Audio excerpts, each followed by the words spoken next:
அனைவருக்கும் வணக்கம். இன்று எலக்ட்ரிக் சர்க்யூட் தியரி யூனிட் 4 இல் ஆர்எல்சி சீரிஸ் மெத்தடில் ரெசனன்ஸ் ஃப்ரீக்வன்சி குவாலிட்டி ஃபேக்டர் கண்டுபிடிக்கும் ப்ராப்ளத்தை பார்க்க போகிறோம். கடைசி கிளாஸில் பார்த்த அதே மெத்தடில் தான் இன்றும் பார்க்க போகிறோம். கடைசி கிளாஸில் நாம் ரெசனன்ஸ் ஃப்ரீக்வன்சியும் குவாலிட்டி ஃபேக்டர் மட்டும் கண்டுபிடித்திருந்தோம். இப்பொழுது bandwidth, of power frequency, current at resonance அனைத்தும் கண்டுபிடிக்க போகிறோம். கொஸ்டினில் சீரியஸ் என்ற வார்த்தை இருக்கிறதா என்று பாருங்கள். சீரியஸ் என்ற வார்த்தை இருந்து கெப்பாசிட்டன்ஸ் கண்டுபிடிக்க சொன்னால் நாம் முதலில் சால்வ் பண்ண அந்த மெத்தடில் சால்வ் பண்ண வேண்டும். இன்று நாம் சால்வ் பண்ண போகிறது சீரியஸ் என்ற வார்த்தை கொடுத்து ரெசனன்ஸ் ஃப்ரீக்வன்சி கண்டுபிடிக்க சொல்லியிருந்தால் ஆர் என்ற மதிப்பு கொடுக்கப்பட்டுள்ளது, எல்லின் மதிப்பு கொடுக்கப்பட்டுள்ளது, சியின் மதிப்பு கொடுக்கப்பட்டுள்ளது. எல்லின் மதிப்பு மில்லி ஹென்ரியில் கொடுக்கப்பட்டுள்ளது, அதனால் மில்லிக்கு பதிலாக 10⁻³ கெப்பாசிட்டன்ஸ் மைக்ரோவில் கொடுக்கப்பட்டுள்ளது, மைக்ரோவுக்கு பதிலாக 10⁻⁻6 என்று எழுதி கொள்ள வேண்டும். முதலிலே எழுதி கொள்ள வேண்டும்.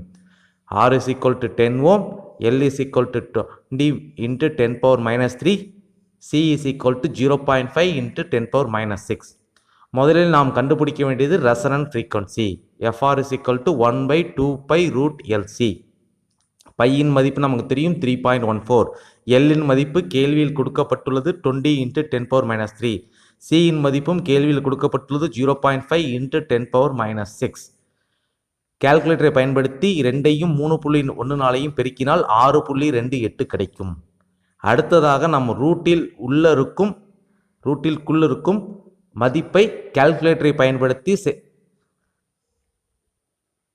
அதற்கான வழிமுறை கொடுக்கப்பட்டுள்ளது. இது ஆல்ரெடி லாஸ்ட் 2 கிளாஸில் பார்த்து விட்டோம். அதே மெத்தடில் தான் பிராக்கெட் மிக மிக முக்கியம். அதற்கான பதில் 1 into 10⁻⁻8 என்று கிடைக்கும். அடுத்ததாக ரூட் எடுக்க வேண்டும். ரூட் எடுத்தால் 1 into 10⁻⁻4 கிடைக்கும்.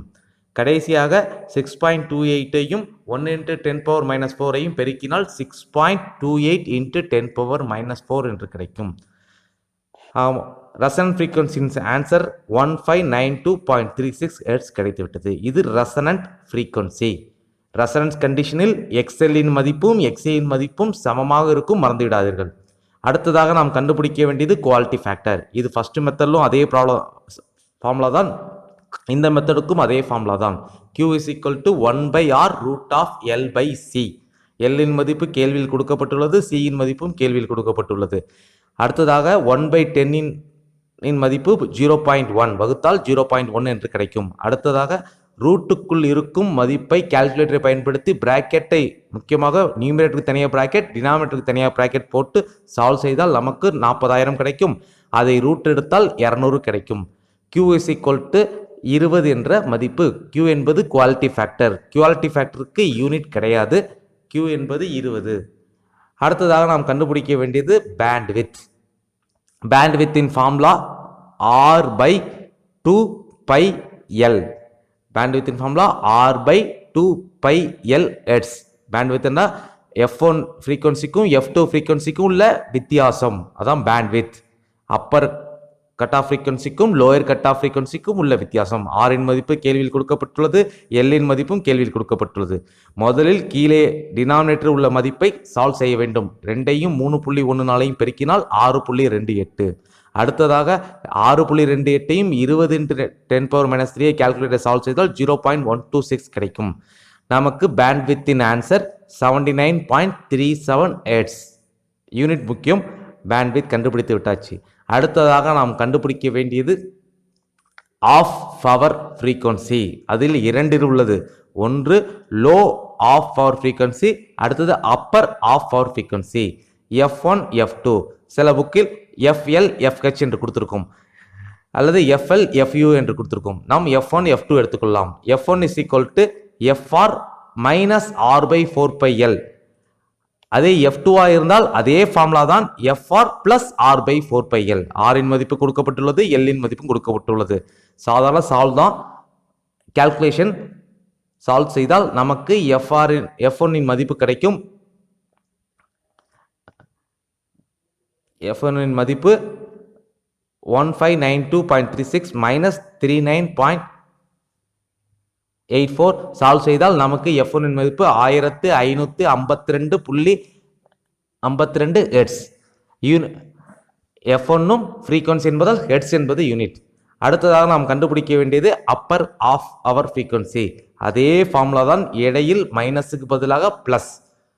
அப்போ F2 இன் மதிப்பும் நமக்கு அதே, இப்போ F1 எப்படி சால்வ் செய்தோம்லோ அதே மெத்தடில் அதே மதிப்பு தான். R இன் மதிப்பு கேள்வியில் கொடுக்கப்பட்டுள்ளது, L இன் மதிப்பும் கேள்வியில் கொடுக்கப்பட்டுள்ளது. அப்போ FR இன் மதிப்பு அதே மெத்தட் ஆஃப் சால்விங் தான், இடையில் மைனஸுக்கு பதிலாக பிளஸ். அப்போ F1 மதிப்பு ரெசனன்ட் ஃப்ரீக்வன்சியோட கம்மியாக இருக்கும், F2 இன் மதிப்பு ரெசனன்ட் ஃப்ரீக்வன்சியோட அதிகமாக இருக்கும். நம்ம ரெசனன்ட் ஃப்ரீக்வன்சி 1592 கண்டுபிடித்திருக்கிறோம், அதோட கம்மியாக வரும் F1 மதிப்பு, F2 இன் மதிப்பு அதனுடன் அதிகமாக வரும். அப்போ F2 இன் மதிப்பு நமக்கு கிடைப்பது 1632.2 ஹெர்ட்ஸ் F2. அடுத்ததாக நாம் கண்டுபிடிக்க வேண்டியது கரண்ட் அட் ரெசனன்ஸ். நாம் அடுத்து கண்டுபிடிக்க வேண்டியது current at resonance. I is equal to V/R. இதே ஃபார்முலா தான் ஃபர்ஸ்ட் மெத்தடிலும் சால்வ் செய்திருக்கோம், அதே தான். இந்த யூனிட் ஃபுல்லாவே I is equal to V/R. V என்பது 200 கேள்வியில் கொடுக்கப்பட்டுள்ளது, R என்பதும் கேள்வியில் கொடுக்கப்பட்டது. அப்போ I is equal to 20 amps. இந்த கேள்வியில் மற்றொரு பவர் என்பதும் கேட்டிருக்கு, பவரின் மதிப்பும் கேட்டிருக்கார்கள். பவரின் ஃபார்முலா V²/R. நான் முதல் கிளாஸிலே பேசிக் கிளாஸில் நடத்தியிருக்கேன். பவரின் ஃபார்முலா V²/R. V இன் மதிப்பு 200 கேள்வியில் கொடுக்கப்பட்டுள்ளது, 200². R இன் மதிப்பும் கேள்வியில் கொடுக்கப்பட்டது, 200²/10. அப்போ பவரின் மதிப்பு 40,000/10. அப்போ பவரின் மதிப்பு 4000 வாட்ஸ். கேள்வியில் எக்ஸ்ட்ரா இருக்கிறதா அந்த ஃபார்முலா அனைத்தும் நாம் பார்த்துருப்போம், அதே தான் சால்வ் செய்ய வேண்டும். இதுதான் முதல் ப்ராப்ளம். நேற்று பார்த்த ப்ராப்ளத்துக்கும் இந்த ப்ராப்ளத்துக்கும் உள்ள வித்தியாசம் என்னவென்றால், நேற்று பார்த்த ப்ராப்ளத்தில் ஃப்ரீக்வன்சியும் ரெசனன்ட் ஃப்ரீக்வன்சியும் குவாலிட்டி ஃபேக்டர் மட்டும் கேட்டிருந்தார்கள். இதில் resonant frequency, quality factor, bandwidth மற்றும் half power frequency, current at resonance அனைத்தும் கேட்டிருந்தார்கள். அடுத்த ப்ராப்ளத்தை பார்ப்போம். சீரியஸ் என்ற வார்த்தை இருக்கிறது. R இன் மதிப்பு கொடுக்கப்பட்டுள்ளது, L இன் மதிப்பு கொடுக்கப்பட்டுள்ளது, C இன் மதிப்பு கொடுக்கப்பட்டுள்ளது. L இன் மதிப்பு ஹென்றியில் கொடுக்கப்பட்டுள்ளது, அதனால் 10⁻³ சேர்க்க தேவையில்லை. ஆனால் கெப்பாசிட்டன்ஸ் மைக்ரோஃபாரடில் கொடுக்கப்பட்டுள்ளது, 10⁻6 சேர்க்க வேண்டும். நாம் கண்டுபிடிக்க வேண்டியது ரெசனன்ட் ஃப்ரீக்வன்சி 1/2π√LC. போன ப்ராப்ளத்தில் அனைத்தும் கேட்டிருந்தார்கள், இந்த ப்ராப்ளத்தில் ரெசனன்ட் ஃப்ரீக்வன்சியும் குவாலிட்டி ஃபேக்டர் மட்டும் தான் கேட்டிருக்கார்கள். என்ன கேட்டிருக்காங்களோ அதை மட்டும் கண்டுபிடித்தால் போதும். அப்போ 1/2π√LC. L இன் மதிப்பு 0.5 மட்டும்தான், என மில்லி ஹென்றி கொடுக்கவில்லை, 0.5 மட்டும்தான். C இன் மதிப்பும் கொடுக்கப்பட்டுள்ளது, 15 × 10⁻6. கெப்பாசிட்டன்ஸின் மதிப்பு மைக்ரோவில் கொடுப்பதால் நாம் 10⁻6 எடுத்துக்கொள்கிறோம். முதலில் 2ஐயும் 3.14ஐயும் பெருக்க வேண்டும், 6.28 கிடைக்கும். அடுத்ததாக ரூட்டுக்குள் இருக்கும் மதிப்பை கால்குலேட்டரை பயன்படுத்தி சால்வ் செய்தால் 7.5 × 10⁻6 என்று கிடைக்கும். அதற்கப்புறம் ரூட் எடுத்தால் 2.74 × 10⁻3 கிடைக்கும். டினாமினேட்டரை வகுத்துல கீழே உள்ள அனைத்தையும் பெருக்கினால் 0.017 என்று கிடைக்கும். கடைசியாக நமக்கு FR இன் மதிப்பு 58.82 ஹெர்ட்ஸ் கிடைக்கும். அடுத்ததாக நாம் கண்டுபிடிக்க வேண்டியது குவாலிட்டி ஃபேக்டர்.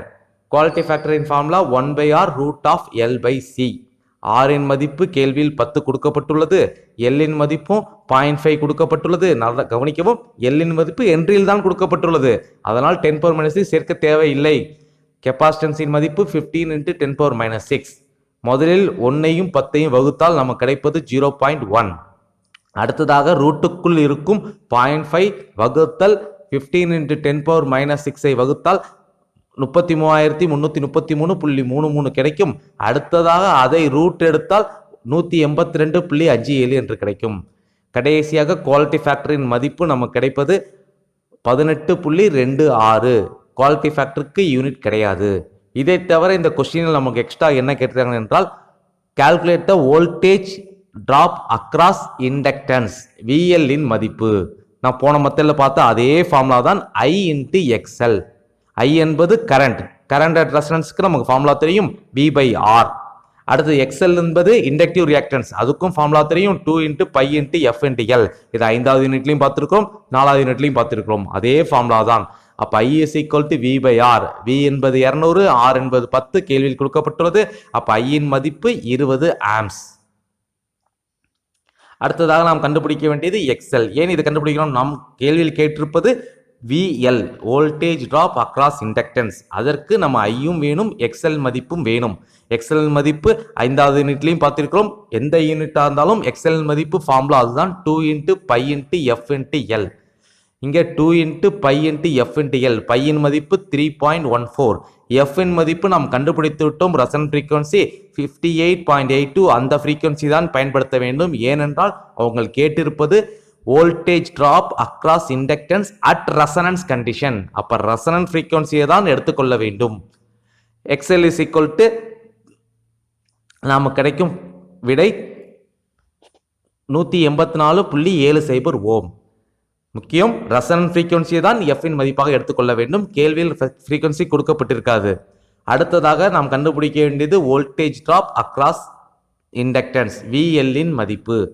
I × XL. ஐயின் மதிப்பு சற்று முன் கண்டுபிடித்தோம் 20. எக்ஸ்எல் மதிப்பும் கண்டுபிடித்து விட்டோம் 184.70. இரண்டையும் பெருக்கினால் நமக்கு வோல்டேஜின் மதிப்பு கிடைக்கும் அட் ரெசனன்ஸ் கண்டிஷனில். Resonance means XL is equal to XC. Resonance கண்டிஷனில் 3694 வோல்டேஜ் கிடைக்கிறது. நன்றி.